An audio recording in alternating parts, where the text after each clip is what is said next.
welcome back. Today I'm going to show you how to build a diesel electric locomotive in Stormworks. Okay, first I'm going to use any wheels. I'm just going to place them down, making sure that positive arrow is actually going the same direction as your arrow. I'm also going to just center that over the tracks. Next I'm going to get myself a platform just to work with. So we're going to need a motor and also a diesel engine. I'm going to go with a medium engine just because it's not that big. And I'm also going to use a medium generator straight on power output. Okay, so next let's real quick satisfy all the needs for the engine.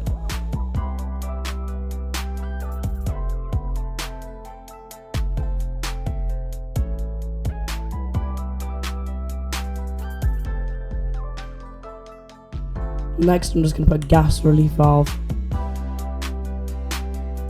and then a fluid port end on the fuel tank, so as fuel goes out, air can go in. Next we're putting a seat down.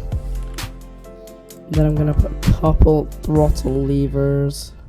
That one's going to be for the engine, and that one is going to be the motor. Connect one to the engine throttle node, and the other to the motor's throttle node. Also going to have a key for the coolant. Also going to have a push button, and that's going to be the starter on the engine. Lastly, we're going to need a very small battery. We're going to connect that to all the controls. The engine, radiator, not these two. These two we're going to only connect to each other. And then using an electric charger, we're also going to connect the generator to the charge inside of the charger, and then the charge out goes into the battery, so this battery always stays fully charged. Alright, and that literally is it. Once you've done the battery, let's test it out. I'm going to throttle up the engine a bit, turn the key which starts the fan on the coolant loop, push the button to start,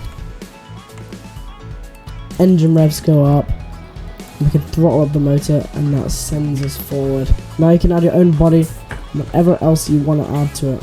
Thank you guys very much for watching. I hope this actually helped you. Leave a like if it did and subscribe for more tutorials in Stormworks. See ya!